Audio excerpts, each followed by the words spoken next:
Oh, that's fine. Yeah. No. I got it recording anyway, so I can play it back. Okay.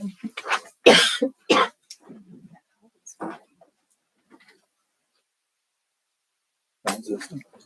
I don't think the owl's working. Yeah, it's not. Sides aren't on either, are they? Oh, It was on. There it there is. we go. Well. Maybe there.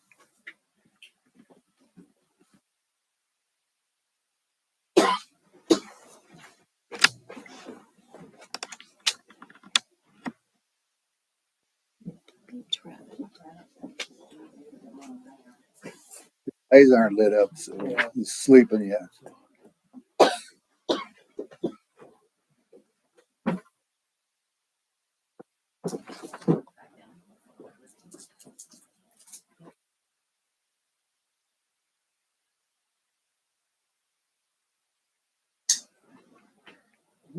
Got his days and nights mixed up. There we go. Testing 1, 2. Oh, you got excited. He's winking at me here. The winking owl.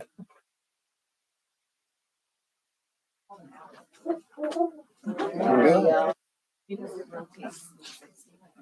All right. Well, it's 7 o'clock. I'll go ahead and call the meeting to order. And Darcy, if you'd call the roll, please. Engelhardt, Here. Engstrom, Here.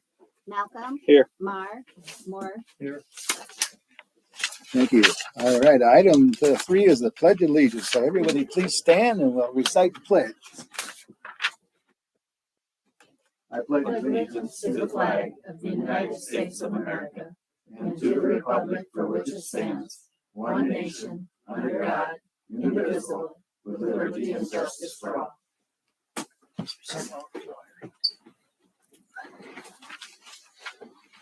Okay, item 4 then is perfection and approval of the agenda. Would somebody please make a motion for that effect? So I'll second. Okay, been motion and seconded. All those in favor say aye. Aye. Opposed say no. Carried. Thank you. Item 5 then is public comment. So, folks out there that have a comment, Crystal, come on up. I just want to share that we have written our heart and soul statements. You may or may not have seen these. I will explain what statements are because I think that's important. I'll be quick though. So a big milestone in the heart and soul process is writing our heart and soul statements. These statements came directly from the thousands of pieces of data that we collected from the community.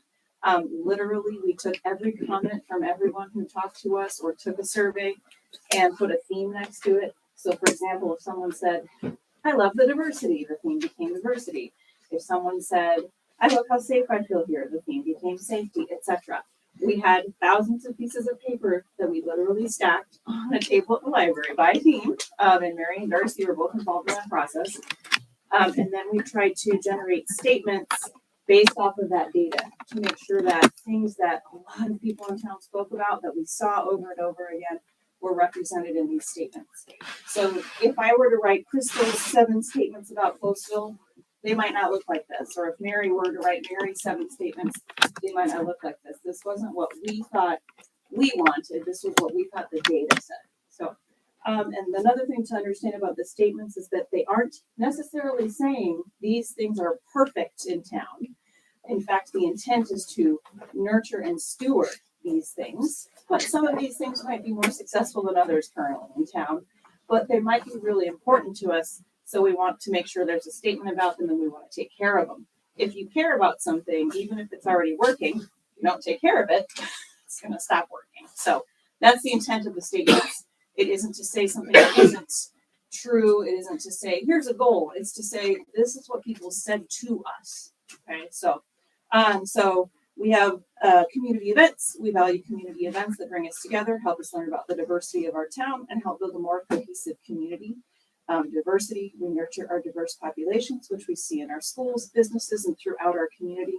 This diversity gives our town a richness of experience not available in other towns of our size.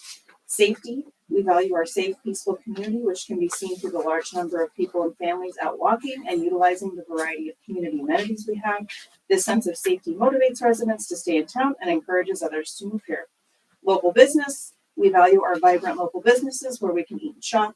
These businesses contribute to the uniqueness and economic vibrancy of our community.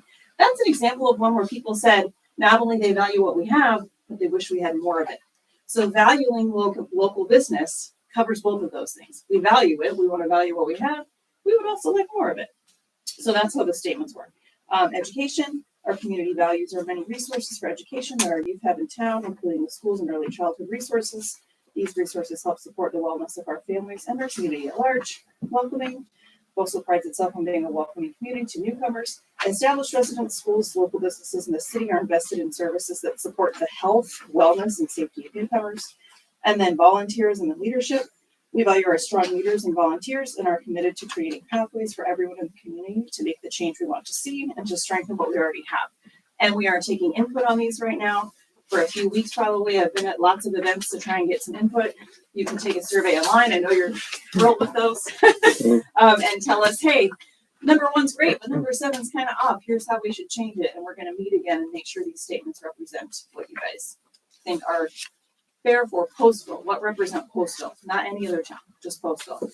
And then the Welcoming America grant is a grant that we got from a nonprofit called Welcoming America, whose goal was to try and make immigrants feel welcome in communities. They gave us $800 to do the Taste of Postville Drug Fall event where we did the coupons and tried to get people into stores. So that whole event was covered fiscally by Welcoming America. So it didn't come from cut and sold funds at all. That's all I have. Where'd you learn to talk so fast? I know it's 3 minutes, right? So I don't want to get cut off. Say, you know what, though, I didn't even flip the deal, so you were okay. So I'm available for any questions if you have them. Email or at the library or afterwards, I'll be here. So, All right. Thanks, Crystal. Anybody else from the public? Comments? All right, seeing none, let's move on then. We'll go on then to item 6, set public hearing budget amendment for FY 23-24 for November 13th of 2023. So you had looked at this about a month ago, and so it's before you again to set your public hearing at the next regular meeting.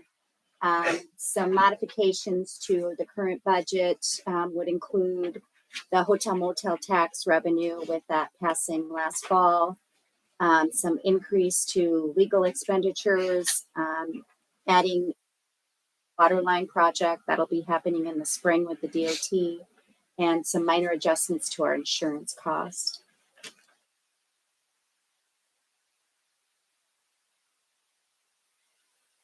That's an estimate of whatever, how much we'll get from the motel town. I do not know. Okay.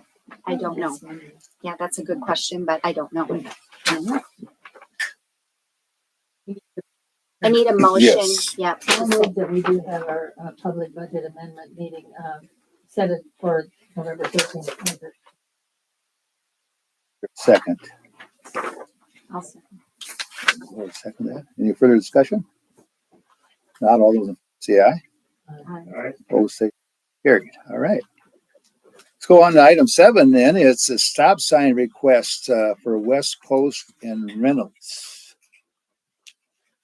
Did we get somebody requested that? Is that how that all came about? Yes. I'm gonna let before speak. Yeah.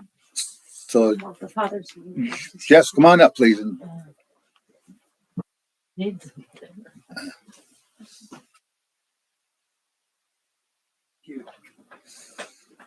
Before I begin, I'd just like to acknowledge that all of our hearts are with our brothers and sisters in Israel Yes.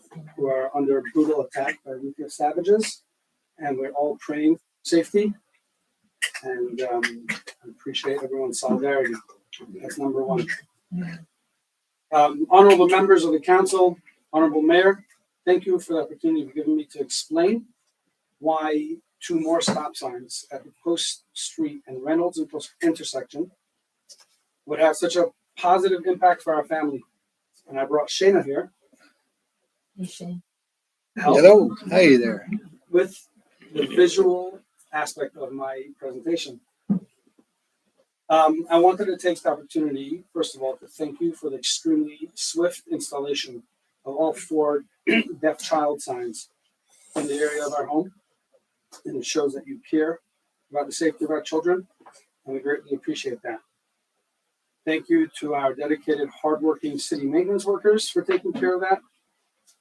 And I want to start with a brief history on Shayna here. Our twins, Shayna and David, were born in March of 2019 at our very own BMH in Wakan, 5 weeks early. From the beginning, Shayna was always feisty, filled to the brim with character. She runs our house without communicating like the rest of us. Shayna will probably be mayor one day. Obviously, after our dear mayor retires, she'll be the first woman mayor and the first deaf mayor.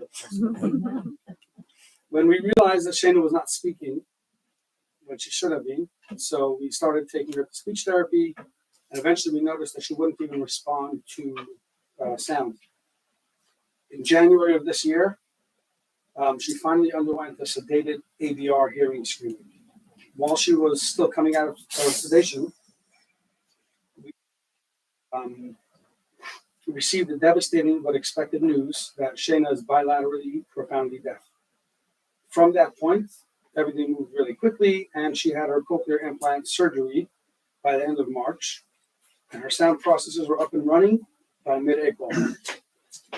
Thank God, Shayna is making great progress considering her circumstances. Understandably, safety has always been an issue with Shayna. Moving vehicles being the greatest concern. The concern is twofold. First of all, due to her lack of verbal communication skills, Shayna cannot yet be reasoned with all the time. Exhibit 1. Does she have a bilateral cochlear Yes, implant? both sides, yes. Secondly, her sound processors do not convert her into a hearing person, which means if at any time Shayna should choose to remove these magnetic coils off the back of her head, she instantly becomes 100% deaf. She enters into a world where only she exists.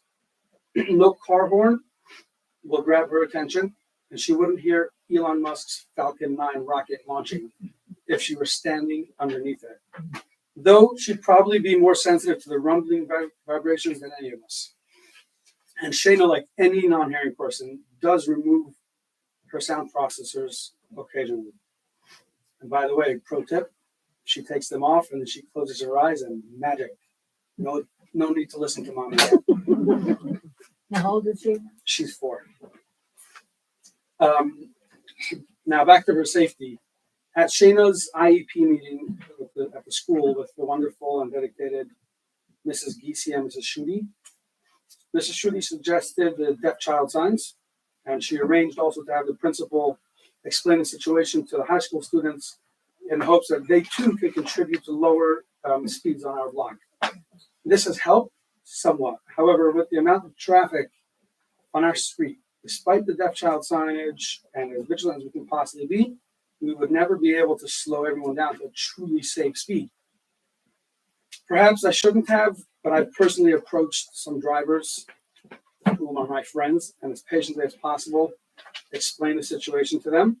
And the bottom line is that people genuinely believe that, hey, I saw the deaf child sign. I was driving slowly.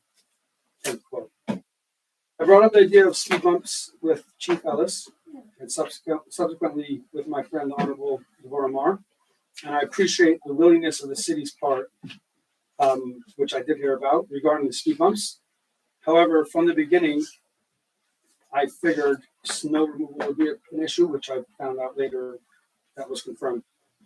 Ultimately, we feel that adding stop signs on both directions on Post Street, which we already have on Reynolds, but on the other side, would force drivers to be going at a very safe rate of speed when passing our home, thereby creating a much safer Post Street for our dear Shayna and for the other children living on the block, which include the rest of our children, and the others in the area should number over 20, I believe. Our home is on the corner of Post Street and Reynolds, meaning that besides for cars being at a near stopping speed, drivers would be more alert, which they should be close to a stop sign. An added bonus would be that at 3:30 every day and at 3:30 p.m. every day, every weekday, there are scores of children leaving school who cross this intersection on their way home, as well as arrival at school in the mornings, and empty. There are lots of empty pizza cartons and soda pop cans that are testament under my tree. Testament to that. No complaining here. So ultimately, we'll be making the walk to school and from school for all of our children much safer. And once again, we thank you for continuing to put the safety of our families at the forefront of your very important business on a consistent basis. Thank you. Thank you. Thank you. I always wondered who the deaf child was. Now,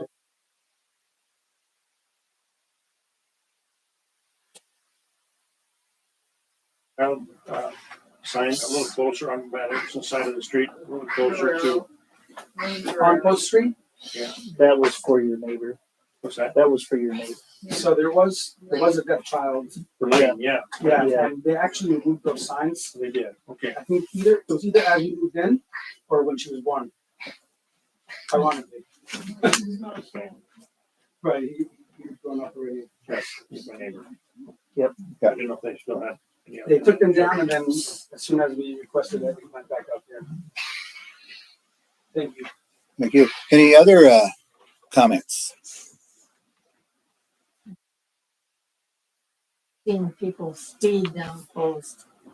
And I don't know if they're even following the speed limit because it's just very dangerous on that street.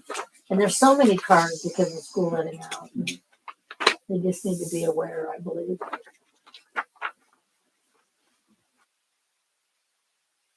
So, if there's so inclined, somebody could make a motion to get this done, and then we could have some more discussion if you'd like. I'll move that we install the stop signs. Okay, One second. all right. So that'll have to be done by ordinance, you know, okay, so at the next meeting. The question, the speed bump thing. What does it take to dish out the highway or the street light? When you get too close to the edge of the road, it's not a speed bump. It's not a Rumble highway. strip, basically. What's that? Rumble strip. Yeah, it's scooped out, Yeah. so it doesn't make it. It isn't. Hey, you're talking the rumble strips, aren't you? Like when you get close to the edge of the road, or Right hand side of the road, right? but yeah, They're not bumps. Yeah, They're right, scooped yeah, out areas that right. bump, bump, bump, bump. That's Yep. to keep you away. Are you talking that style, or are you talking like the deep indentation though? So there's No, these aren't that deep. They might be an inch deep. You're talking sides They might and be center basically and the side before a rumble stop strips sign. or the center line of rumble strips. The center line, those are actually bumps. I think Oh, Yeah. there's rumble strips in the center line there's too. different spacing. Yeah, There's a difference. I don't know if that would do any good. With rumble strips. You're not gonna slow them down either. No, it's My not. life It's better. noisier. Yeah. So Right across the trucks street. may have a problem with that too. I think you were talking in addition to stop signs, weren't you? Addition to, Yeah. right, in addition to Right. stop sign, that's a big deal.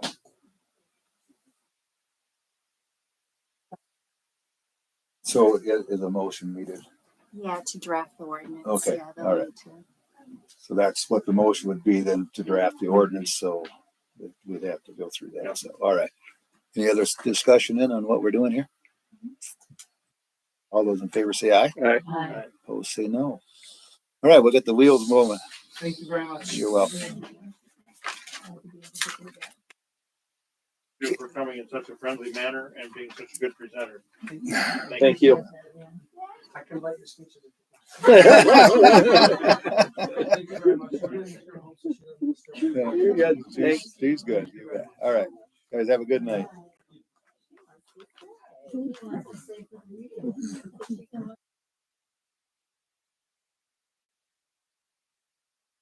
All right, let's go on then to item 8, then, resolution number 1403-23, a resolution approving Annual Urban Renewal Report, FY 22-23, authorizing the city clerk to submit it electronically. All right, so this is your annual TIP report for fiscal year ending June of 2023. We only have one money that we're still receiving in the TIP district, which is your West District. You just look at the first page. After that, it's the fund cash balance, $994 as of July 1st, 22. We took in $69,631, and we did $70,000 expenditure, which was a transfer to the water fund for that interfund loan that we had, leaving a cash balance in that TIF fund of $625. So this report is due to the state by December 1st. So we need to just, submit it electronically. Right, yep. That would be the only way it can be submitted. So Okay, we well, I say move that yes. we do that. Resolution 140323. I'll second it. Okay. We have discussion. Yeah. So you have $700,000 in this TIP fund? No, we have 900, well, we have $625 in the TIF fund Okay, as of June 30th. okay, So this is last fiscal year. okay. So basically, every year you get some in and it gets transferred to, No, so we have debt in the West District. Remember when Maggie Berger was here and gave you your TIF report Mhm. about a month ago? So the debt that we have was interfund loans that we took out when we couldn't pay the USDA when the city had that huge loss with Agra filing bankruptcy. The debt that we have is with that waste treatment plant at Agra. okay, Okay, so we did an interfund loan to water to pay the USDA. Well, we certify that with the county, and every year I ask for a certain dollar amount of the TIF to come in to pay that debt back. So we're paying back that interfund loan.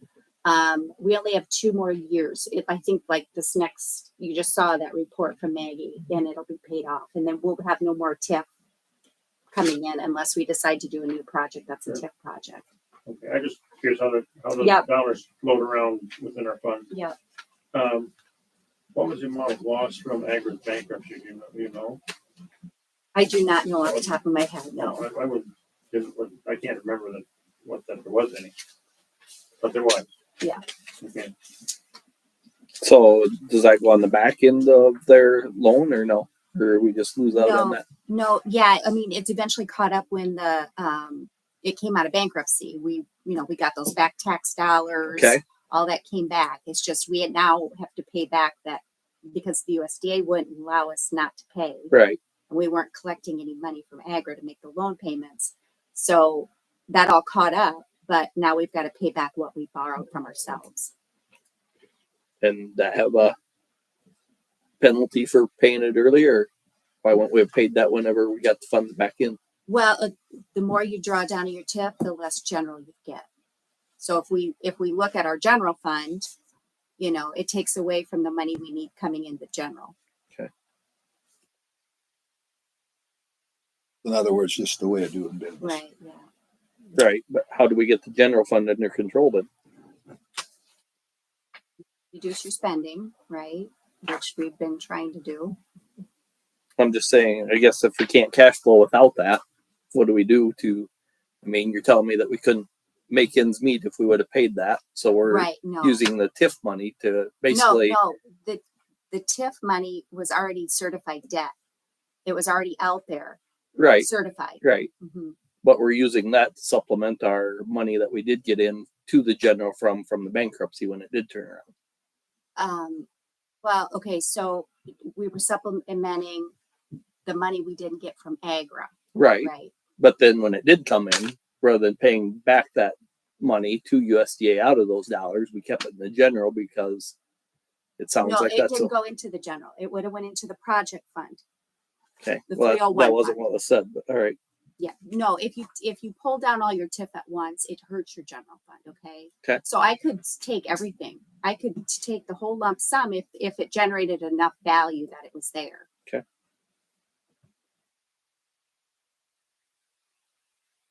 Right, any other discussion? So we do have a motion, Okay. right? You have to roll call that. Engelhardt, Yes. Ingstrom, Yes. Malcolm. Yes. Mar, Yes. Moore. Thanks. Okay, then we can go on into item 9, collection service agreement review. So there's 2 of those, different companies in your packet.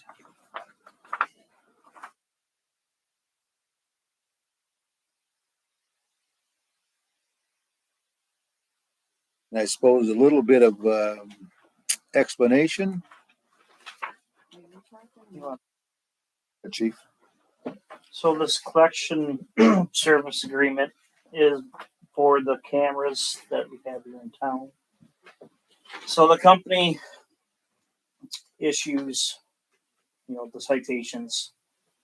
It's like basically 3 strike, you're out deal. They'll issue, I think they go up to four times they'll issue.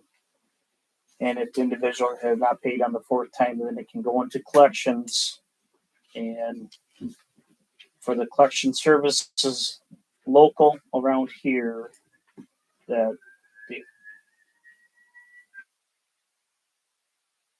Different.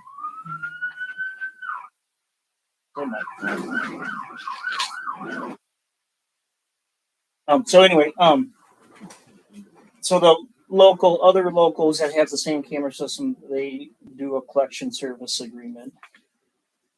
What it entails is on this collections, the company will send them information like the individuals that have not paid. What they will do is, I think, whatever it says on the 2 packets there, one on for percent wise, they'll just add a certain percentage to the fine, and they get that percentage. The collection agency does. They get tacked on more money for having to collect it, Correct. Correct. and that's what they get. That's what they get. Well, Correct. you can say there's more than one of these. There's one in Decorah. I mean, Or- I'd see this one is called Radius, but I don't see any other. So there was 2 that were stapled together. One was the Municipal Collections of America. They're located out of Chicago. If you look at their agreement, the city attorney did review it. He had no issues with it. It says if the city, so it's a 25% collection fee is what they would tack on Okay. to what they're collecting. The other one that you had in your packet was Radius. You saw the city attorney had a few comments on this one that he reviewed. And I believe this one had the same amount. So it looks I like believe so, yeah. 25%. The Radius one is the one out of Decorah, and they changed, but I think they changed the name now. It's not Radius anymore. It was something different before Radius, but it's out of Decorah. So talking with the camera people, they said West Union, Fayette, and Strawberry Point all have used the Radius.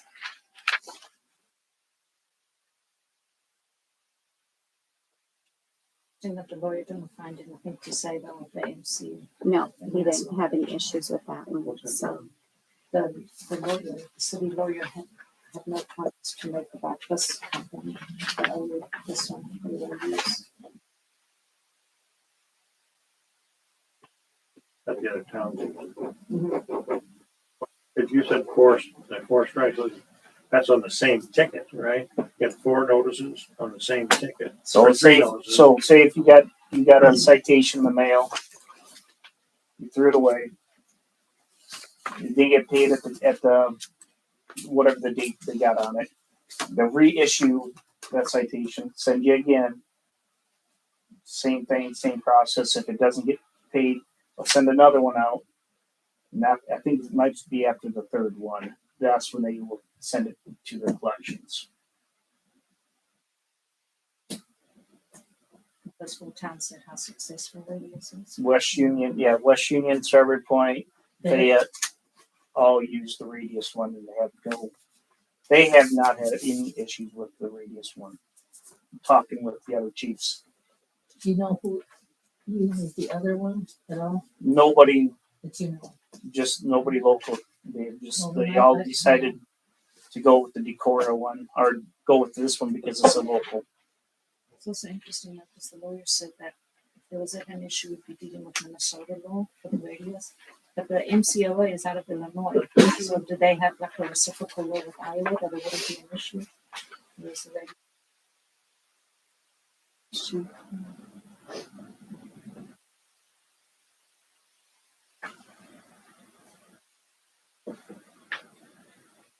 Right in here.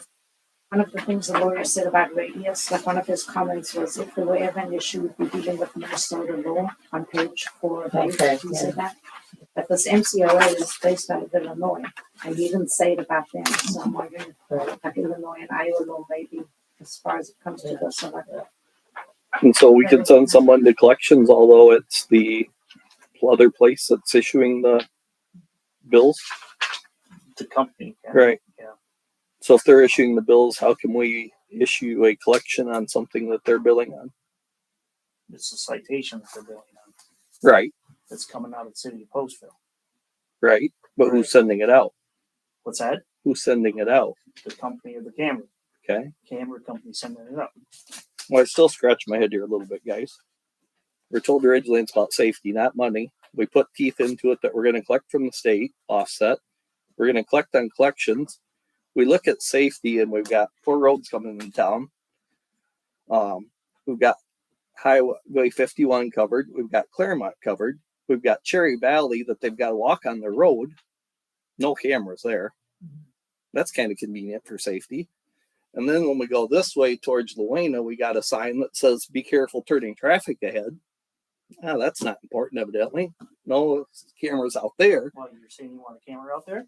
Well, I'm just saying, we keep getting this rammed down our throat that it's safety, and it's all coming Make about the money. motion to put a camera out there. That's not the point, Matt. You know it. No, it is. You're It's about money. Can you just admit that? Yeah, Ross, it's all about money. It is. well, no, I mean, Could be I about about safety, but if somebody gets a ticket for being unsafe and they know that it's not going to go to collections or have to pay it, then what's to stop them from just whizzing by and doing it again? But I agree. I thought that they should have one by Cherry Valley and the other way too. And I move that we put cameras up on Cherry Valley and the other side of the Luena side.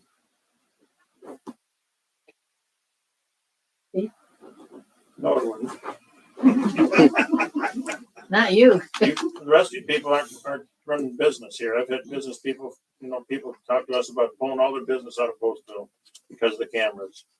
Okay, and you start talking about farmers that are spending $1 million, $150,000 a year, pulling their business away from a business. That starts to have a big hurt too.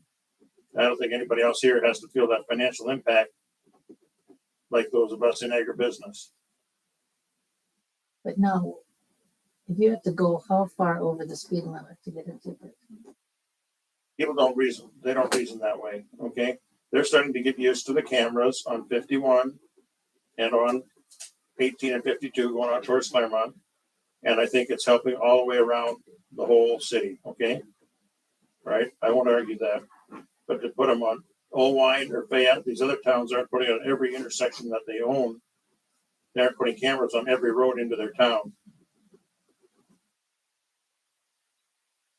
See, I'm saying people sitting here, most of you do not have your own business. You're not an agribusiness. And that's where I'm coming from. Nobody else has to bear the financial impact of this like those of us in agribusiness may have to. If some, so because of the cameras, they're gonna try to go somewhere else that has cameras. No, they don't have to.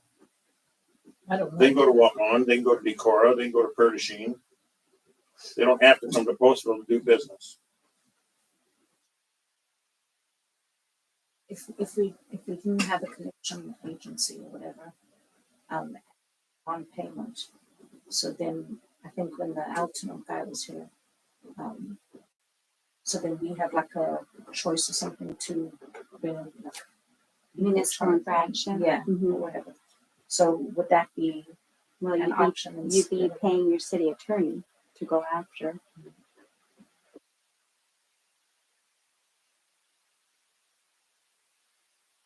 Somebody doesn't So- pay the collection so base- agency, then what? Collection agency keeps going after them. Right, It's kind of just, it takes us out of the scenario. but there's the Fair Practices Act or whatever, there's only so much they can do. Right. So eventually, let's say they keep calling you and whatever. They'll keep calling the collection agency will, Right, not us, not the company. They'll keep calling, just like if you owe anything, a collection Right. company will call you and they'll keep calling you every month or whatever and say, hey, you owe this much, or can you pay this much or whatever. That's basically what this company's for. and what happens if someone refuses to, just keeps hanging up the phone? To be honest, I don't It's know out of what our they do. hands. by Yeah, that point. that's what the collection agency does. And they do quit at some point in time too. I've used collection agencies when I had the garbage business. It's like 3 months or 6 months or whatever, and then they call the They call it non-collectible. right. So at Because I that mean, stage, they've got their resources. They have to keep paying. I mean, after so long, they get to the same point. But do we pay them to follow the people for the 3 months, or we just pay for every ticket that they're able to? Right, they get their money if they collect. What they do is, so let's say it's a $75 ticket. They add, are they both 25%? There you are, yeah. They add 25% to that ticket. So they take their 25% of that 75. So Oh, as the a city, total. if they call it non-collectible, Right. what are you gonna do about it? That's What's that? pretty much done. If you run out of they can't keep after 25% of $75. What? Say $15. $100, it's easier to. What's that? Yeah, I mean, 25% of $15, they're gonna say this ain't worth it. Right, but if after that point, if it's not worth it, if as a city, let's say there's no recourse, there's nothing that anybody does about it, so then what's the point? Then everybody knows you can just ignore the collection agency. your credit up. Yeah. So they can screw your credit up. Yeah, that can. The collections But can. this still can't go to DMV. I guess I would say if our city attorney's the one going after them, that kind of puts the bad guy image on the city of Postville. Okay, we already got enough bad guy image from the cameras themselves, but hey, I think they probably are doing their job. Okay, so by having Radius or somebody else do the collection, it takes the city of Postville resources out of there. Let Radius do it. Let an anonymous party that nobody knows. Otherwise, they're going to say City of Postville, City of Postville. They just keep getting stuff from the City of Postville. Was there any stats or what the folks that you talked to, Matt, of is that used quite a bit, or did they say For collection agencies? just with the towns that are using them, they're getting good feedback on that. I mean, it's working. Yeah. I was talking to one of the chiefs the other day, and he said that they go through Decorah. They're not even involved, and they do their thing, and they're starting to see an improvement. That the payments are coming in, but they don't have, like I said, they don't have to do the legwork. That's why they have the Sure, yeah, collections. you bet. Well, we don't have the resources to do that anyway. Right. So it makes sense to have an agency to collect. So relatively new, but have we had any tickets that have been, we haven't had that amount of time, right? Don't know, but I did have a meeting today with the company, and it sounds like I have quite a few to review. That it goes to the company because they have an option to contest it. Goes back to the company. They send it to me or JT. We review it, see what documentation they have on reasoning why they believe that they shouldn't get it or receive that citation. And then it leaves it up to my decision or JT's decision on if they're going to get it or not. Like, pay the full cost, half cost, make payments, or dismiss it completely.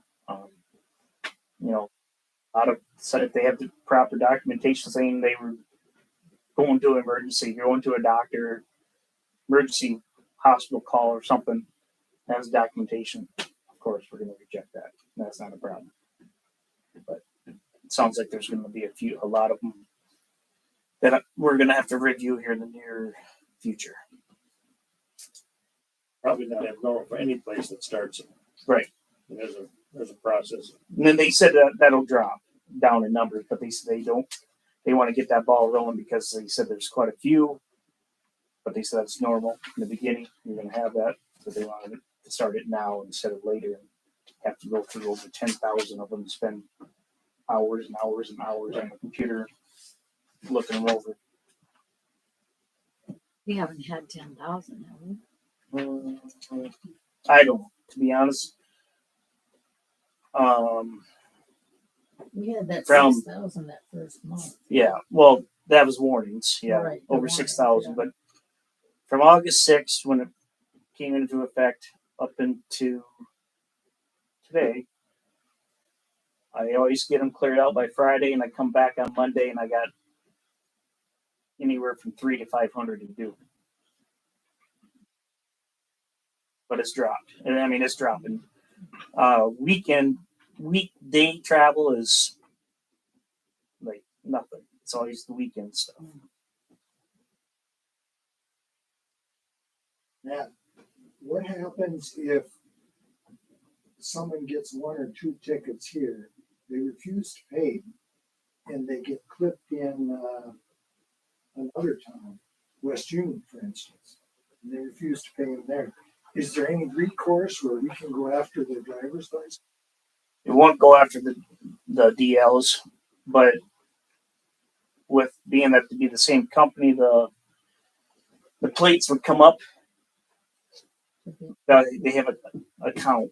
So, for instance, that was Independence, not the same company, but Independence. There's a guy that Dan was talking about, our city attorney, that they're basically fighting it. He's got over, what do you say, 13 or 15 of them.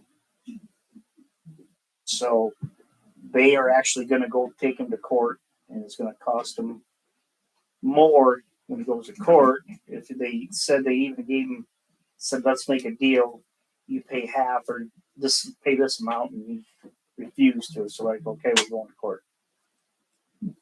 So there is ways. So didn't the traffic cameras in Cedar Rapids, weren't they were in effect, then they were not in effect? There's some ruling. Some people got this in their mind that they were illegal for some reason. yeah, that was a couple of years ago, but then the Supreme Court in Iowa got them back up and running and said it's legal. Okay. I think that's where you're getting these people resisting it because it was overturned once. Mm-hmm. So they're hoping for it to be overturned Right. again. Right. But like I said, if you look at Supreme Court, they said they are legal and they can go on other ways to get you on collections. Maybe it would make sense to use the one in Illinois so that separates us from being called the bad guy. I mean, that's coming from not the big city company and not from the court. Same that we originally used the big city. Yeah. So it further separates us from being the bad guy. Like you said. Collections.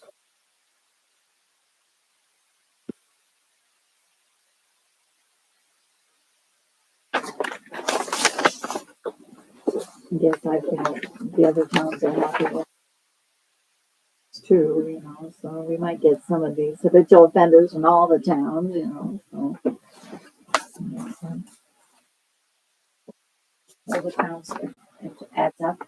If you're a repeat offender in West Union and If it's with the same company. company, it'll come across on their their documentation spreadsheet. They'll say, well, they've had this many at this site.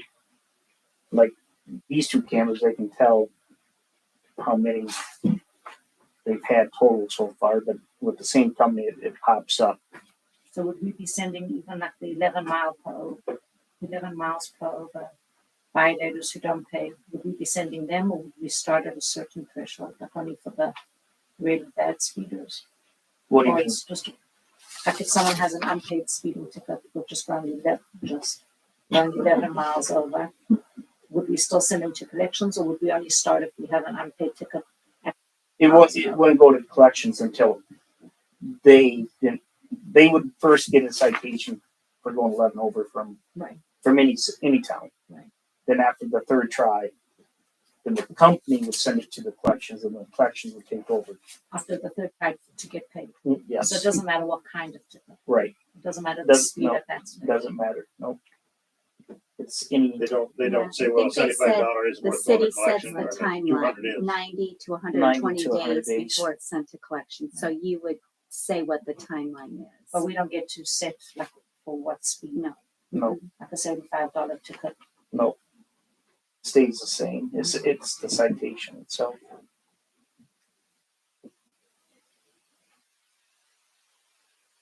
$35 ticket. They're 75 to start. Yeah, yeah. I mean like 35 miles per hour. Oh, okay. Yeah, it's spendier. Oh, are we making it? Yeah, we need to, So you have to tell me which agreement you're in favor of, and then you'll have to do it by resolution at the next meeting. So if the radius is the one you want, then I just need to know that, and then I'll talk with the city attorney about his comments, and you'll have to do it by resolution at the November meeting. Well, I guess I like this radius company, just So to you're keep it right. local, you know. We could decide to not have a collection agency. That's what I do decide. And you know, if somebody decides to. Yeah, that's the conundrum. Yeah, but I mean, this is like we only have one option: it's either collection agency or nothing. One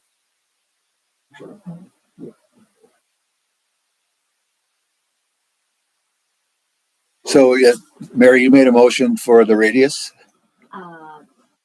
I can, I move we use radius to collect tickets. Your second? Second. Any further discussion? Not all those in favor say aye. You know? No.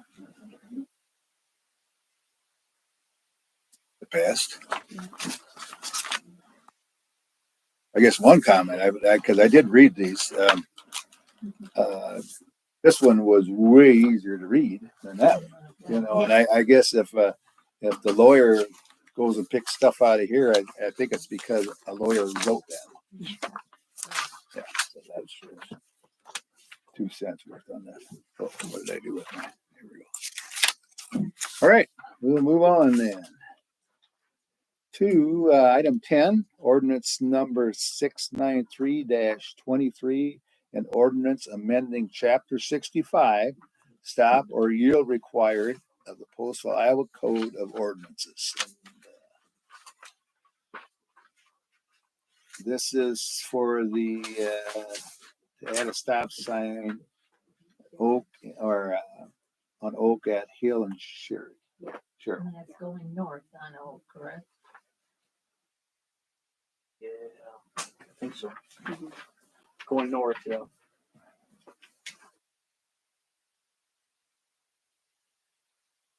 Only going north, I believe. There's not one if you're going south. Barton Road going toward Towards, Quadrant. it'd be the one. Where am I? Is that one already at Mr. Koopman's house, Right. Trader's house? Yeah, Matt, It's and then it'd be further the other up. one on Go south. would it be easiest, Matt, to draw it up on the board? goes south on Hill. You got, Because you got- yeah, it's just a confusing intersection Oh, down you in mean there. How that from maybe? Cooper's Corner going up. I Going thought it was up. coming down. No, south. going up. it's the intersection just north of the old hospital. Yeah, I think You're gonna have a stop sign there. Through Oak and Hill and You're Cheryl, gonna right? go about another 100 Down in yards. this area here? Yes, Right. yes. And That's then what- right there, yeah, another- they're And But are there's- they just proposing one or two? Well, I think there's one up here already, isn't there? By Oh yeah, Bob? there's 3 of them there. there's one by So Bob, then one they by weren't doing any. Wilson. So then you weren't doing anything down from Bob's, right? It's No. coming from Hardin to Hardin to- Cheryl, basically. Be at Yeah, Hardin, Cheryl. and if you're Hill. heading that way. If you're heading into That's the town. stop Right, sign. because there's one on Hill, there's one on Cheryl. Then It'd be add the one one on the here. corner right there at Right Hill there, and, they'd add one, oh, because But there's it's one the up here one already. coming from Harding. coming from Hardin going north. That's right, that's Intersection of Cheryl Hill and Oak, right? Right. And there's not one Make there. So- sure the ordinance is real. Dude, that's like, Right there. That's And what I you know, said. it's hard to see that someone's coming from Cheryl on that street heading north. If you're coming from the other side. it's the southeast corner, correct? Basically, is where a stop sign will go of that intersection. Where it says, where it says southeast, southwest on the map. Yeah, that's where it'd be. Yeah. I'd make a motion to approve ordinance 693-23. All right, second. Also, Oversee. Engelhardt, yes, Ingstrom, yes. Malcolm, Yes. Mar, Moore. Okay, so if you want to waive the second and third and final adopt, I move that we wait second and third. I'll second. Because where Bob's house is at, sorry, it's stop That sign. also- You go up, roll call. Roll call. Whenever you're ready. if you're going to the south, Engelhardt, it'd be Yes. maybe Ingstrom, Yes. 75 yards. Malcolm, Yes. Mar, Sorry, yes. Moore.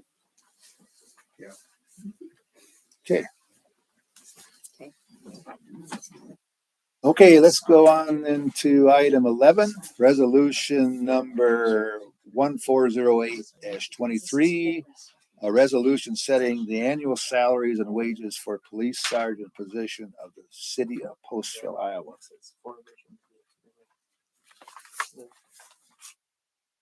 One, two, That's what I three. was saying.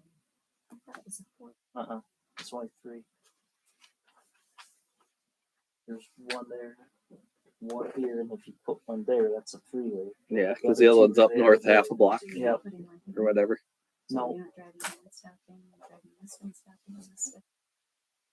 I thought they were putting one there, but if they want to make it a four-way, or is it I gonna? thought it was a four-way. Yeah, the ordinance was a four-way. That's what I sent to the city attorney. Okay. Well, it don't matter to me. Okay, That's what I. so Yeah. four-way just passed. Okay. Gotta stop twice there. I'm going back, go to my backyard. Okay. Where were we? 12. Resolution. Oh, yeah, Sergeant. yeah. I read it already, so 12. 11. We already passed 11? Yeah. No, No, 11. we're on 11. Oh, okay. I'm Yeah. jumping ahead. Yeah. Yeah. Do you want me to read that again? Okay. So, Matt, you gonna explain that one? Well, let's see. When did I bring this up the first time? And it went through. That was back in July, maybe. I think it was July meeting. So I offered it to the three other officers that we have full time. One of them responded back with it and wanted to try it. So he took the sergeant test, the national test. He passed it. There was a 45-day grace period that he had to wait before he could take the test. So he took the test the third week in September, and he passed it. And so the individual was JT Cunningham. So right now he passed the test, and he is the new sergeant for Postal PD. Very good. So Postal has had a sergeant in the past, and that's probably 5-6 years ago. At that time, there was an increase in pay for that position. So with being the time frame and what JP has done and what he's doing now, I feel that this rate here is a good rate to start him out at. I have a Which is question. our- What is the difference what are his duties that are different? Basically, his duties are going to be overseeing the night patrol. And when I'm not available by call, they'll be contacting him. Sheriff's Department will contact him if they can't find unavailable. He'll be helping me out with other day-to-day stuff. Like for instance, I already got him on with the cameras, which it takes up a lot of time of your day.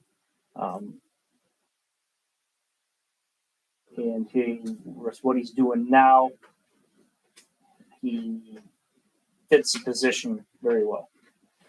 I move that we I'm approve. confused by this here. Is this piece of paper we're looking at? I thought I saw. No, I no. thought I saw another one that Yeah. had his name. I went past it. It should be in your packet. Yeah, I it's saw one related to JT. I move that we adopt a resolution 140823. second. What's this increases pay, Matt? Is it a couple It's bucks? $2. Okay, well, that's Yeah, was correct. $2 increase, yeah.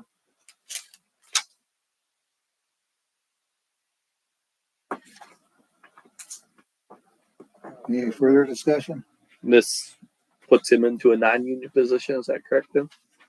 No, Or it'd is still that be union. okay? Maybe I probably just read ahead and that was a No, non-union that one was that's for the next part. that's Yeah. the 12 that I'm Okay. talking about. Yep, we're good. I was Or reading jumping ahead. ahead. Yep, I read ahead there. We're thinking. Okay, Marcy, whenever you're ready. Engelhardt, Yes. Ingstrom, Yes. Malcolm, Yes. Mar, Yes. Moore. Yes. All right, thanks. Let's go on to item 12 then, resolution number 1409-23. Resolution setting the annual salaries and wages for non-union employees of the city of Postville.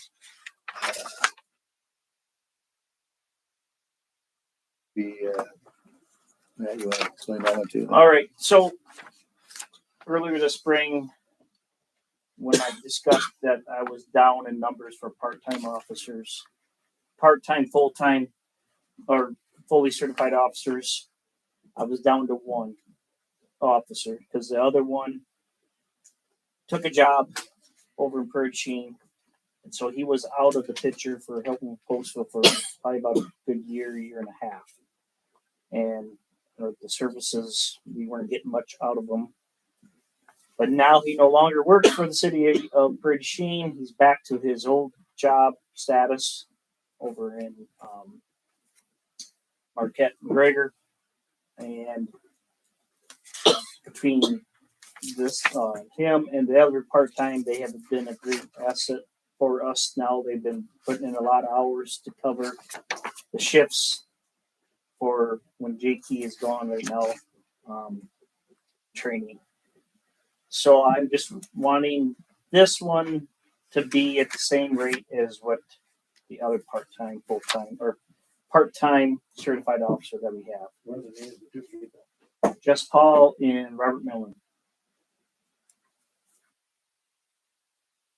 That's Paul came from the Fresno area. No, you're thinking of Tim Reroney. No, that wasn't. That's been a long time ago. Just Paul come from the Owine area. Oh, okay. He works he's retired Owine.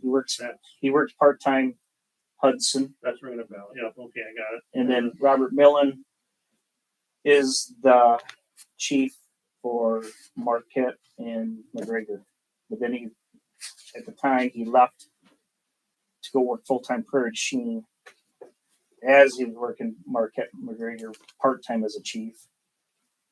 Things didn't work out in Prairie Sheen, so I came back and full-time. How does do McGregor and Marquette? It's just it has nothing to bear on this.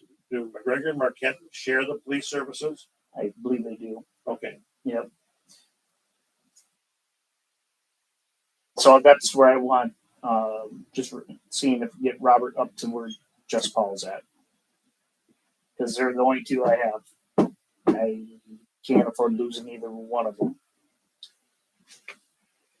And both of them appear to be really good officers. They know their stuff.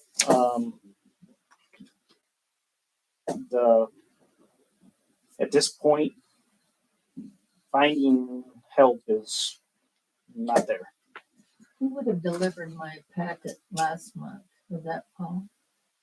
This month, September. It was, kind of. Well, sure it wasn't me. Oh, yeah, it was. Yeah, it was. He's older than you, I'll say that. Okay, well, that probably would have been just Paul, probably. Okay, he introduced himself, of course, that was, Yeah. anyway, it was a part-time. So I was curious. Okay. I move we adopt resolution 1409-23. All right.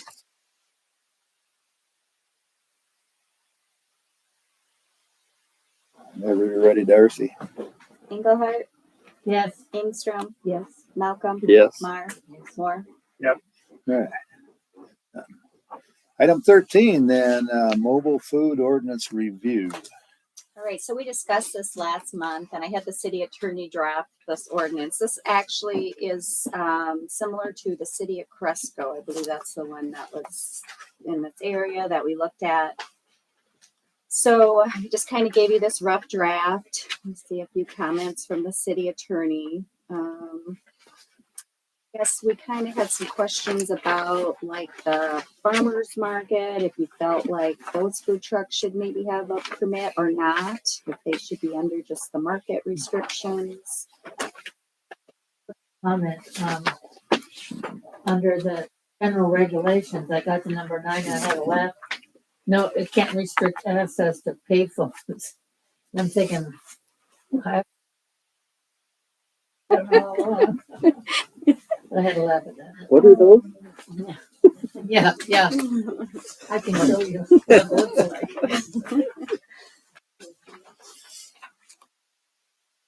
The Daryl Blackville's house. Yeah, that's what I was gonna say. Daryl would have one. You know, booth with the door you could close.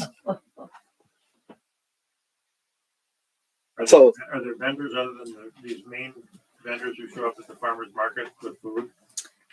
We've had other requests here just lately, like, the scratch cupcakes has been one. I had a clothing one here not that long ago. Well, that wasn't food. Yeah, I think that's pretty much. What was that one guy? Well, he went to the farmer's Oh. market after I told him he'd need a peddler's permit. But basically, like scrap cupcakes, that would be a truck, kind of like Mhm. what they're. Yeah. Yeah, I almost think you got to be fair to everybody and charge them all the same, or else you're going to have a lineup of 50 of them wanting to do the farmers market every Right. Thursday. Bob, you got a comment? Yeah, would this have any effect on our Lions Club grandstand? Because we're struggling right now. Good question, Bob. I think it would be, in my opinion, I guess, just more of like the food trucks that are pulling in. I mean, if you're a vendor, I guess. Lions Club is not, they're a nonprofit, Right. applies to them, personally, anyway. How do you currently carry, what's the process with them? They have to get a peddler's permit is what we call it. And it's an application, it's a $20 fee, and then it's $20 a day or $100 a week. They have to provide a background check, proof of sales tax, proof of food licensing. Yeah, and usually the background check. Oh, and you have to have insurance, a certain amount. I want to say it's quite a bit.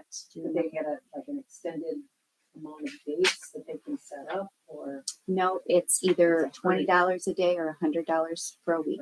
Yeah, Under the That's exception, the peddler one, right? yeah, Yeah. that's the peddler. under the exceptions, it does say that temporary units associated with public celebrations or special events hosted by public body, community organizations, charitable organizations, patriotic. I would think that would waive.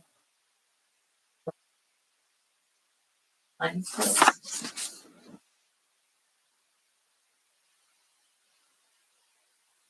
I do know one thing, just from my personal experience. Vector,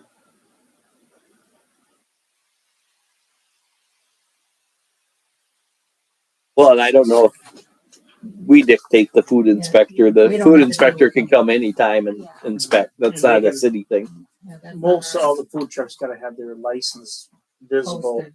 posted and everything. And I think They should be inspected way before they even They're supposed to be inspected before they set up. set up and Well, it's.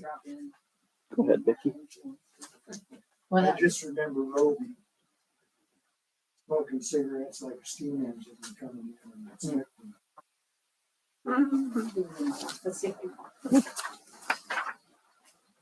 You have a question, Becky?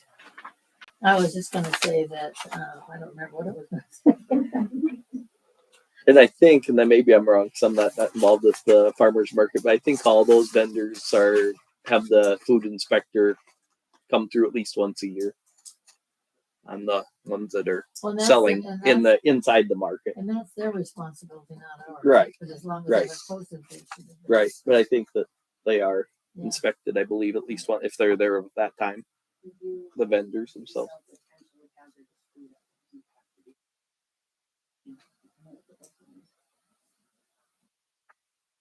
More than once a year.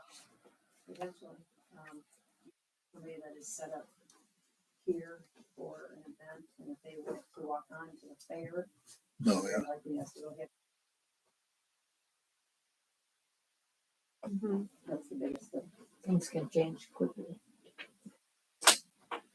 Well, I'll just a comment. I hate to get things so restrictive. Right.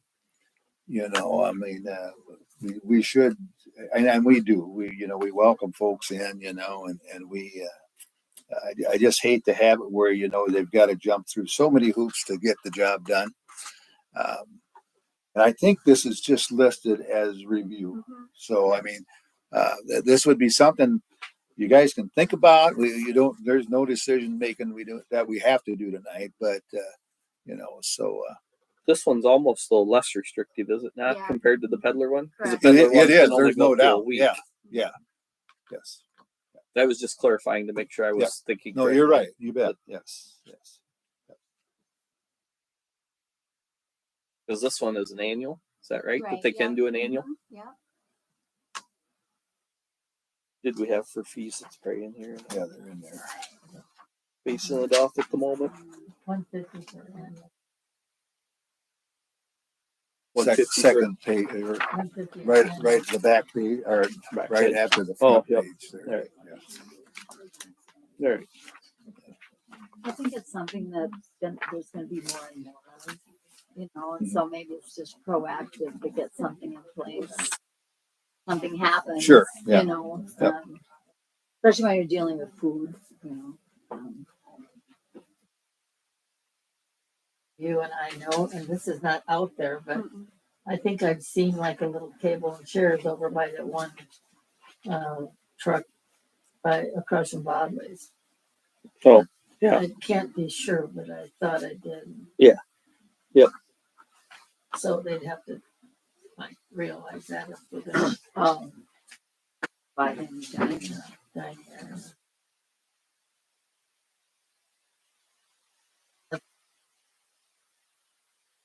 I think people that sit down dining in restaurants.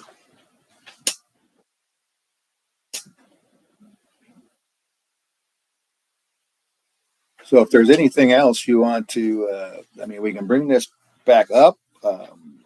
You can take this and add things or subtract or whatever you'd like to do. I mean, this is something that our lawyer put together, right? Yeah. So. Do you think these mobile food trucks are gonna be doing anything in the winter anyway? Probably not. So this is something. Yeah. We'll bring her back up, huh? All right. Yep. Let's go on to item 14 then, reserve officer. Matt? Okay, so I have an individual that came to one of my officers and he wanting to help work for City of Postville as a reserve officer. I said that let me do some checking because at the time, I don't know when it was changed. I know the city changed it from reserve to part-time officer and they had to be certified, correct? Mhm. This individual now is working for part-time for Monona PD. They are sending her through the reserve ILEA program, the state certification for as reserve status as a reserve officer. She's doing her modules now. She has done her let's see, she has done her qualifications for shooting, I believe. And I think she did some, let's see, firearms. Seems like she did some others, like CPR and stuff like that. But module she's working on now is through the ILEA Law Enforcement Academy in Des Moines. Once they're completed with modules, they are considered a reserve officer for the state of Iowa. ICAP was here early this spring, and the representative for ICAP, I talked to him about it, and he said, nope, that as long that is okay through their insurance, that as long as they are considered reserve officers through ILEA, that they would cover that. Now, I think the stipulation was before that was there was some officers that were hired that didn't go through the ILEA reserve program and were not fully certified, and that kind of put the city costing some money, I think. So all I'm asking is if this individual makes it through all the modules and gets certified through ILEA, am I going to be able to offer her a part-time or a reserve as a reserve officer for the city of Postville? Now, is she on the Monona Police Department now? She's part-time Monona PD or reserve, but her full-time job is she is a dispatcher / jailer for Clayton County. And she also is working with Clayton County as a reserve to be on the road as well, as their in their reserve program that they have. I think I know this. Mid-20s. I think so. I met her last week. Again, she did the training last week here in Postville. I believe she is from Monona originally. Yeah, that's what I know. Yeah. So I'm just double checking, making sure this is going to be all right. If when she gets the modules done, and I can maybe get her on. If we have the need, I don't see any reason why we shouldn't.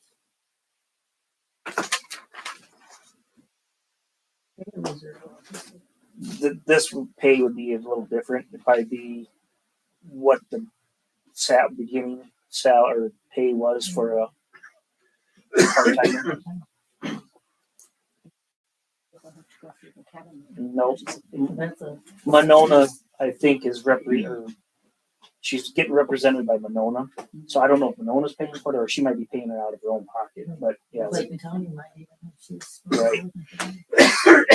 What's the difference between reserve and part-time? are you on this? Not much. It's not much. Well, how did you guys? More of a definition on the insurance part, Just isn't it? remember, the reserve would have to call an officer, a certified officer in with certain stats.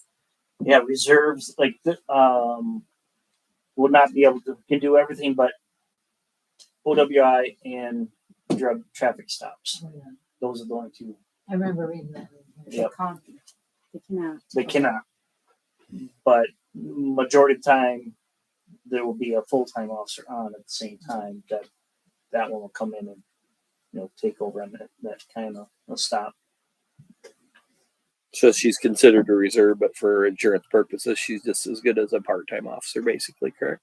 With her training, as long as she passes all that. Yeah. According to like I said with that ICAP insurance, I'm not sure what his name was when we spoke to, but he said, yeah, he goes, if they go through that ILEA reserve program training, that is they're covered under. I would make a motion to accept that and just double check and make sure with insurance that nothing's changed in their rules, that you don't get on the wrong side of things. But Second to that motion? Second. I guess we can go. Is there any further discussion? Not all those in favor say aye. I Opposed say no. Carried. All right, thanks. Item 15, then resolution number 1407-23, a resolution to appoint a representative to the Clayton County E911 Service Board. Huh? Who are you appointing? I'm Ben Heitland. He agreed? I made a call. Okay. Are you good? Okay. Okay, Okay. I will.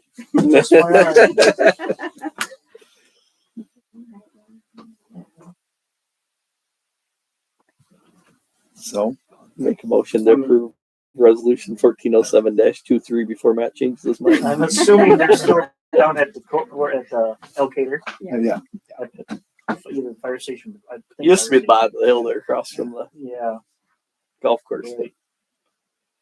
the second on that motion. See whenever you're ready. Engelhardt, Yes. Ingstrom, Yes. Malcolm, Yes. Mar, Yes. Moore. Yes. All right. Next, item 16, resolution number 1406-23, a resolution approving the Iowa Department of Transportation pre-construction agreement for primary road project. So I actually had just one small change came over from the DOT on this agreement. They missed updating a cost estimate and a few quantity changes, so impacted the overall cost. So project cost shall reimburse DOT for its share of the project cost estimated at $1,135,689 in 3 equal yearly installments of approximately $378,563 each.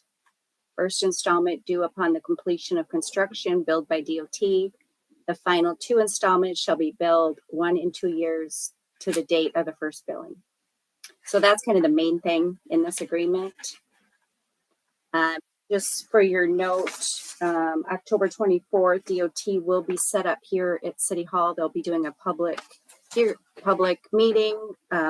Public can come in and view all plans and specifications of the project that'll be happening in the spring of 24.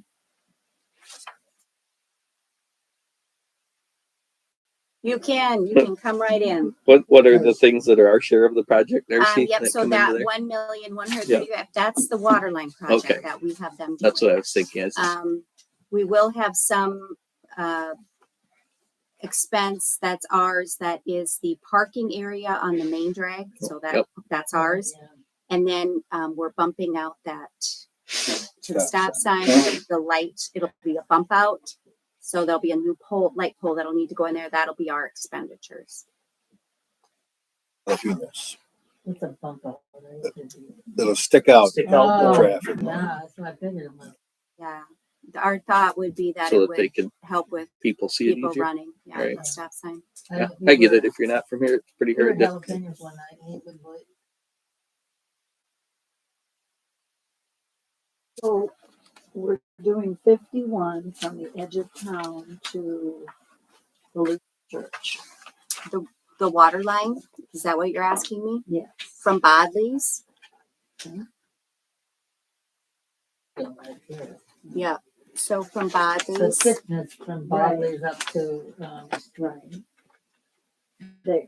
And then are we The doing city anything limits. to and the then west? we're on West Tilden. Okay. That's a all new line out to the past Casey's there. right, yeah, that Yeah. thicker line on Yeah. the map is the water. Correct. And that's still what we'd made a motion on earlier, correct? Yeah. Of that water line going that way. Mhm. And how far north on 51, It's corporate limits. the corporate limits? We're stopping before Sebastian. No, he's No. saying 51. Oh, on 51. 51, Yeah. Bodley's. The No. water line. North. North. Oh, you're talking DOT. We're on water line, now you're on Okay, DOT, okay. so to city limits, Okay. okay, city limits to city limits. And are we doing anything for water line? And maybe we don't need to for when Ziegler's come. Do we have to do We've anything? gotta take that off of, Murdoch. Oh, okay. All right. What's our choice of not paying them? None, right? No, that's the question. Well, that's an awful good sum that that collection agency's gonna get married.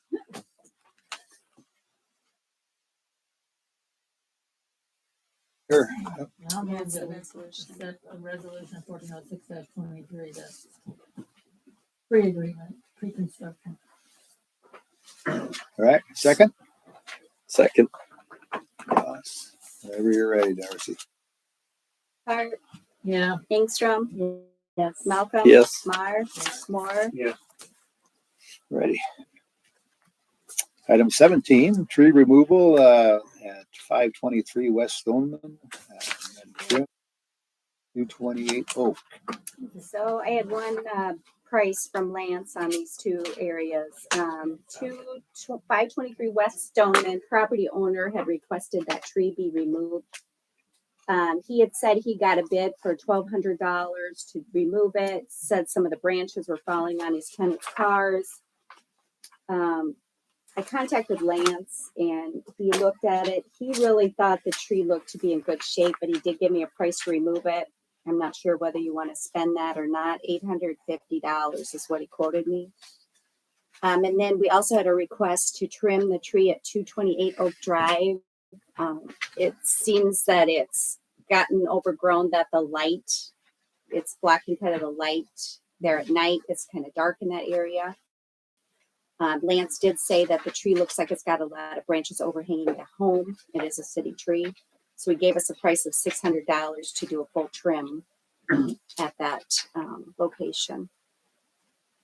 So are these trees on the boulevard? Yes, they're city trees. Mhm. That 228 oak, Right. you know who lives there? So. You're on Some board. teachers at the school, Oh, at that little house that used to be Bruce. like, Okay, now I know where you're at. it's nice to know somebody who remembers like you. Yeah. Like my age. Does that 523 West Stoneman, did Lance think that needs any trimming at all? Is there He anything didn't. up in He there? just said the tree looked in real good shape. He was kind of confused that I was asking him for a price. So I can go back and ask him if he thinks he could just trim it. Yeah, I just don't know if there's any dead stuff up in there that need to come out. That's- Right. Does it need to be trimmed? But at the same time, don't want to pay for somebody's vehicle if we don't That's do true. something and they're aware of it, I guess. Yeah, that's true.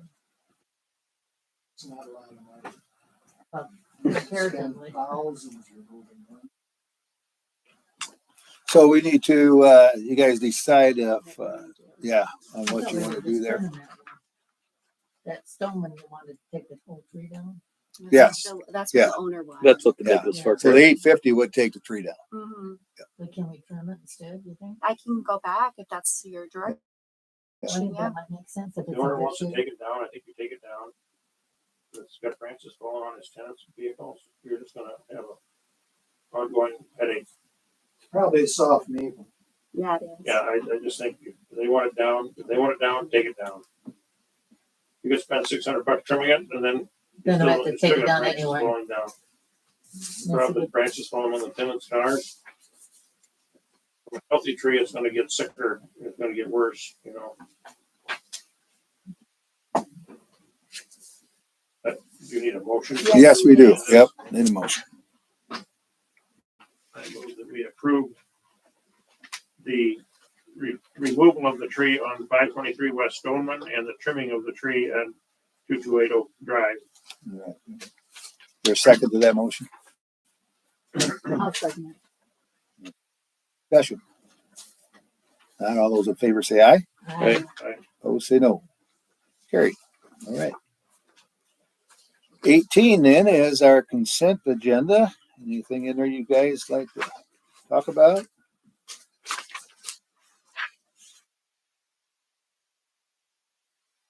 all in your take, we're talking about this part now or not? Yeah. Who is she taking someone else's? Laura place? Luca. Who? Laura Luca. Oh, okay.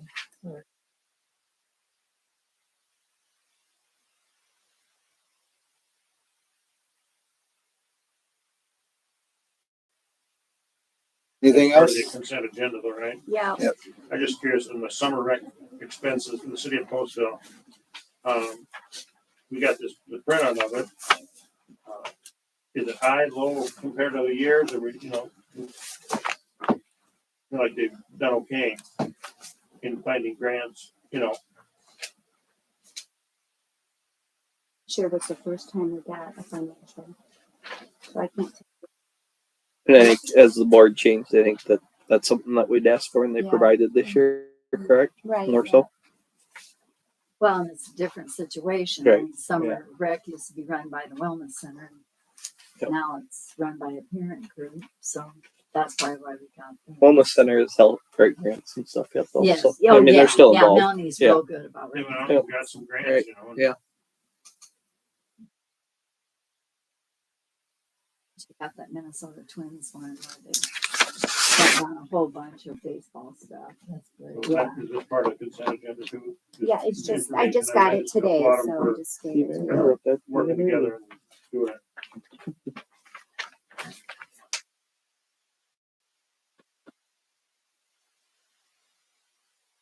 I'd make a motion to approve the consent agenda. All right, second. I'll second it. Oh, shoot. Oh, I forgot. Status on JT. Some of you may know, may not know. He's in the final stages of his DRE school. So it's drug recognition enforcement schooling. This week he is down in Des Moines. Next week he'll be in Jacksonville, Florida for a week. Doing the field tests. Basically what they'll be doing with the class, they'll be sitting outside of a rehab center. People going in, they're going to be doing all the fields on them, seeing what indications they have of the drug use that they're using, that they're on, and they're going to be able to recognize, okay, this individual's on meth or heroin or whatever. So when JT gets done, he'll be certified in the state of Iowa as a DRE enforcement officer. Right now at this point in Northeast Iowa, he's probably 2 in Northeast Iowa. For Clayton County has 1. Postville will have 1. There's a state trooper that is 1.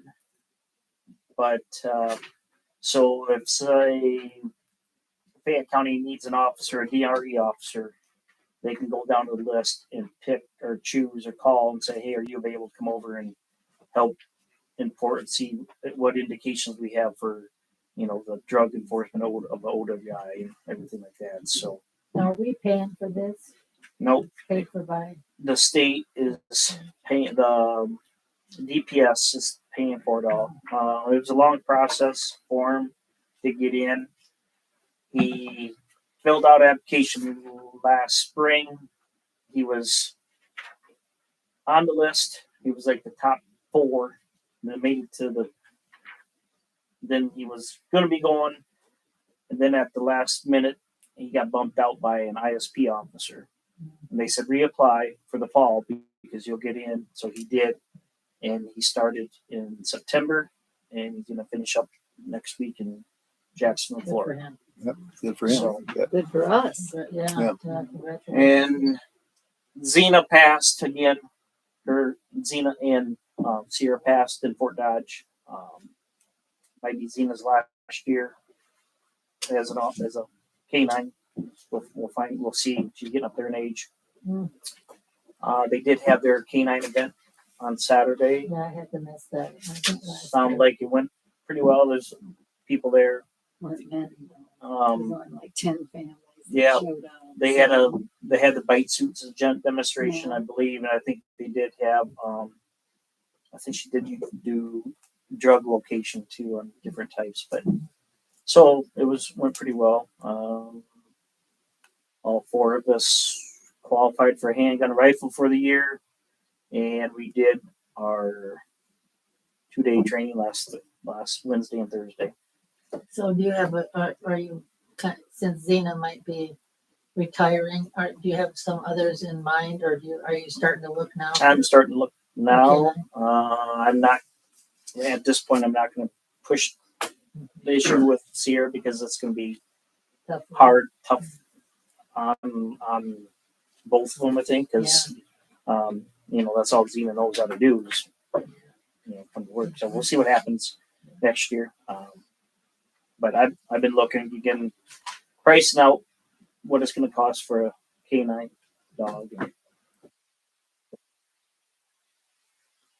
Balance in nature, the vitamins and vegetables, fruits and vegetables. Will Sierra do the next dog, or we have to look for someone else to do that? She already indicated that she would still wanted to be the canine officer. That's good. Yep. I talked with JT on the phone just before the council meeting, and he talked to Gary, the head guy of the state, and that man commented JT would be best man up here for a DR. Yep. I myself, I'm very proud of him. Yeah. Just wondering why he has to go clear to Jacksonville to see people that are drugs. That's what they do. They You gotta get somewhere around this. well, one reason they're going to Jacksonville, Florida is they're not going to see methamphetamine down there. Methamphetamine is a Midwest drug. Really? Down there, they don't need. They They got down there. They everything. say that's a how do they say it? It's a Dirty drug. cheap man drug. They don't mess with it. Yeah. So they mess with the heroin and everything else. Yep. They already told the class that you will not see anybody down there high on meth. Why is it with the Midwest then? Yeah, it's Midwest drug. Dirty drug of the Midwest. Right? Meth and corn. That's what we know. Any more discussion then on the consent agenda? If not, is there a motion to accept it? I move we accept the consent agenda. Second? Oh, you had a motion in a second already. We did? Started Yeah, voting. then I interrupted you. yeah. So you Gee. just need a vote.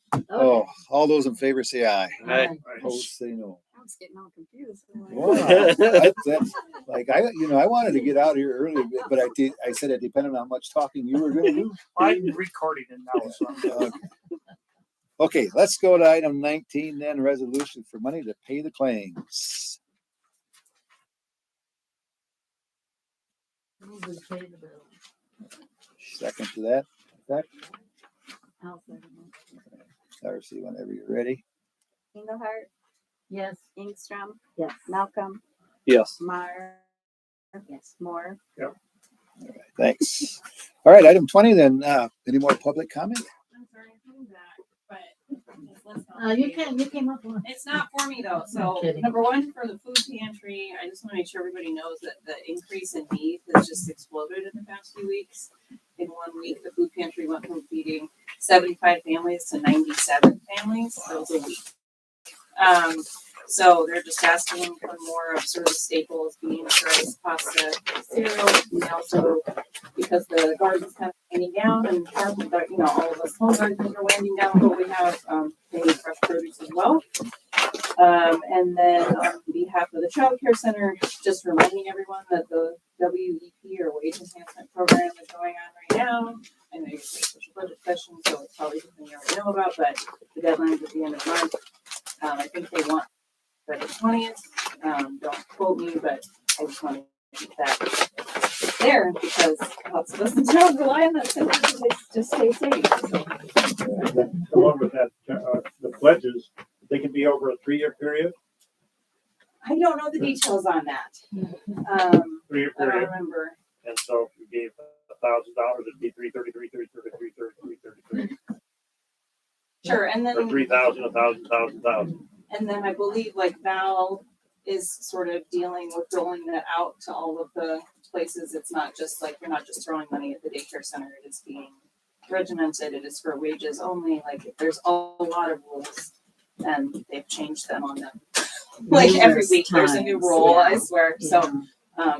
I would reach out to Christy or maybe Krista or anyone else on, maybe Nancy on the childcare board. They probably know more than me. I just want to keep it. Right. We're running out of time. Right. So some of us are getting scared. Yeah. Thank you. Excuse me. I'm going to speak on the food pantry because I volunteer there. And it isn't that it's 97 people we're serving. It's 97 families. A family can come in and have 6 to 7 kids. And we're giving out the food. Milk and bread and meat. There's staples and yes, with the fresh produce that will be stopping now. So yeah, they can. We're overwhelmed. What does the food bank bring you? We have Eggs and. that, no, she has to order that. She has a list of commodities and that is ordered every week and the truck delivers it on Tuesdays. And depending on if she gets her order in, she'll get that particular item. And so she doesn't, it isn't something that's set. It's what she has to order and what they offer. But it is, we went from thinking 47 was a good number. Yes, for last week we had 97. You said the food bank, you're talking about the one in Waterloo? Yes, I mean, Yes. that's the big, then that's the big Yes. central Yes. distribution place. yeah, that's where it comes out. The truck will be in tomorrow morning. What day is the food bank open? We're open on Tuesdays from 2 to 5. What, is there, like milk and stuff like that, if that comes from them, is there refrigeration needs and stuff like that? You have, We see, we are, I don't know if you're aware of this, but we are in a building that Hall Roberts has, and he graciously pays for electricity and heat. but you have And we have- refrigerators. We have refrigerators and 1, 2, 3, 4 freezers. Okay, So we have the capacity to store, but we can't go over anymore because our electrical bill, I understand, is up there. And we don't want to be without a building. So what stuff comes from Waterloo or wherever? Canned goods can come from your I was thinking you vegetables. got milk and things like The that. milk, I believe, comes locally. I From the don't know. dairy. Sometimes it comes out of, I'm probably not in the Homestead Dairy, Oh, yeah. and then we get bread from Quick Star. Yeah, I remember seeing that. Yeah. And if anybody goes out deer hunting and you don't want your deer to get it processed, please, we will get meat. Mhm. but you have to take it to a locker Yes. to it be has to processed Yes. under the, I can't remember the acronym for it. It's process. What process? Is it fresh cuts only or is it? No, it's processed. It's frozen, So there's a- like the deer there's a will be name for deer that. hamburger. Yeah, fresh cuts, Venison burger. Yeah. Mhm. burger and steaks. Yes. Yes. What hours do you take food donations? Preferably when they're open, like tomorrow in the morning. That would be. I know I'm asking for everyone else. Okay, all right. Yeah, in the morning when they are there unloading the truck. Yeah, we don't want it sitting out front. What are those hours typically? I think they are there by 9 a.m. And is it 5? But the people pick up the food from 2 to 5. Try to get out of it by 5. We have them in there till 5:30 because it would It's knocking on hard the to door and serve everybody. I can't turn them away and there's someone else I can't turn away. So we scrape before we get Yeah. there. But yes, you Thank get you your for can. what you do for them Yeah. because that's Yeah. a public. We get cereal, canned vegetables, fruits, egg products. Now, do you beans, get, rice, macaroni. Someone said you get food from the garden. Yes, yes. Judy is very good. We have tons of food coming in from the garden, and that is a really big help. It really does. And I'm even going to take up, I don't know if it'll go or not, a box of green tomatoes tomorrow. So they take stuff that you wouldn't think. But I'll have to tell you, we had a gentleman in 2 years ago, no, it was more than that, quite a few years ago. He was so hungry that by the time he got to the end of the line and he got to pick up apples, he grabbed this apple and he ate everything. He ate the whole apple. So hungry that he just, it was Think of some of the food they raised. all those things too that. But anyhow, so if anybody has anything extra that. Our church is good about collecting. Yes. part of the food. And another thing I had thought was interesting, I was ready to go out and buy groceries, but it's more profitable to give money because then she can put it in her account and we can buy more Right. than what. Yeah, probably get it at a better deal. Yeah. Dollar goes further. Yes, it does. Thank you. Thank you. Thank you. Catholic Charities contacted me several days ago and they wanted to know if I had a truck. And I said, well, influx of people. We will be having more people here in all of Northeast Iowa from, she's saying, from Nicaragua. Yes. And Father Hernandez, our old priest from here, he's from Nicaragua. And can't go back there. If he goes back, that country is really, we're lucky we live. They go to people's houses down there, and if they're against the government, the army locks them in the house, and they torch the house with the people in it. So that's what they're fleeing. Yep. Rough world. Yes, it is. And you guys probably know this map meeting, see this more than what I've heard. But we are registering anywhere from 4 to 6 new families every week. At the boot camp. We are having an influx of more.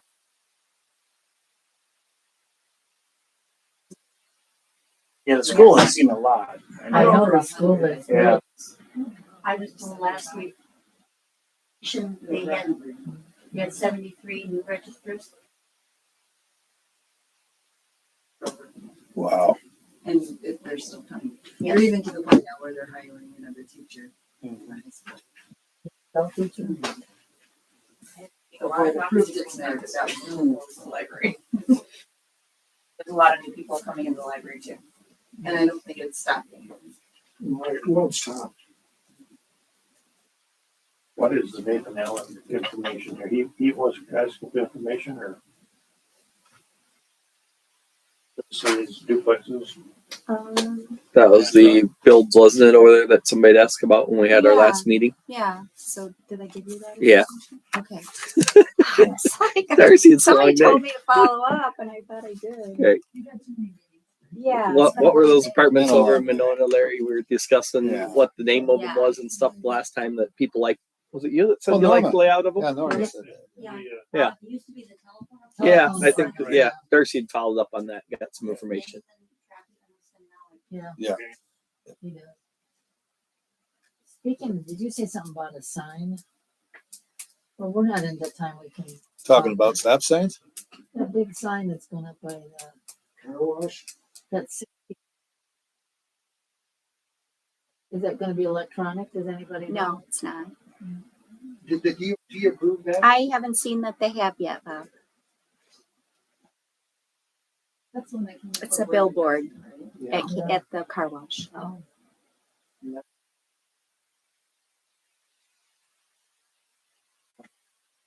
You have to be here so you can see them.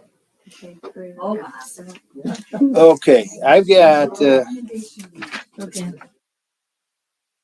I've got, down to my report, I've got nothing. I'm gonna go home and go to bed, but let's have the council. I'm just gonna read this from here because it's. Yes. Okay. It has come to my attention that there is, in my opinion, a travesty in progress, and I believe the public and voters of Postville have a right to know. A coalition of city council nominees seeking meaningful change has been formed and endorsed by a certain individual with what I believe is malicious and willful intent. This personal campaign to assign nominees to the elections is at the behest of a person who has already cost taxpayers and the city of Postville tens of thousands of dollars. My exposing this disrespectful scheme is not about any one of the current nominees or their available seats that the good people of Postville will be voting in at the upcoming elections. This is bigger than that. This is bigger than any one of the known sincere nominees who are willing to serve this community with truthful and positive intentions and with the public's benefit and constructive future as a goal.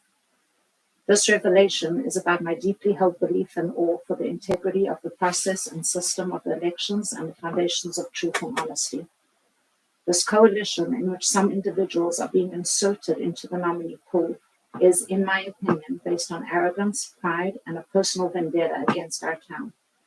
Although every step being taken by the mastermind behind it is within the legal framework and scope of law, the motives and attitudes underlying this coalition are, in my opinion, shameful and disrespectful to us all, candidates, nominees, and voters. The careless and frivolous means underlying this plan are, in my personal opinion, being pursued to further personal motives and are an absolute perversion and mockery that threaten to undermine and cheapen the office, position, and important values that the city elections represent and are set to determine. The public has a right to know, and I have a moral obligation and responsibility to disclose my personal belief and thinking that these certain nominees do not possess an individual personal desire to serve this community for the greater good.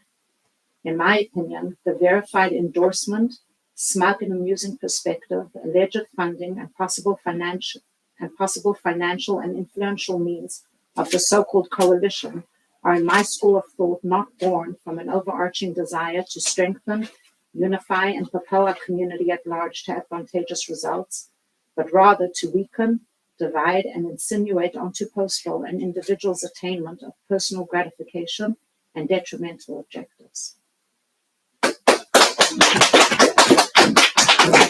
All done, and you're welcome. Excellent.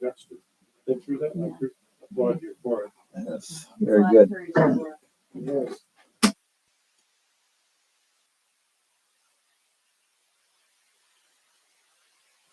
That was a quite a comment.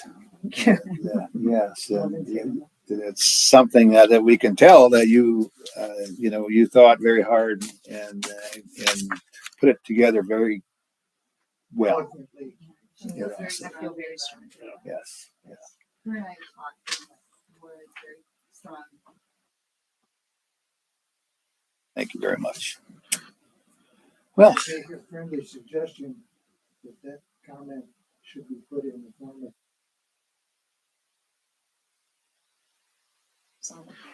Very good. anything else, you guys?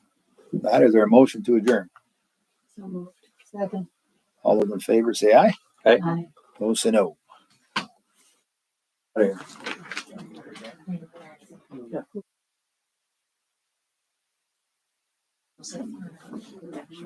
This time of year we get not so much into the office now, but going through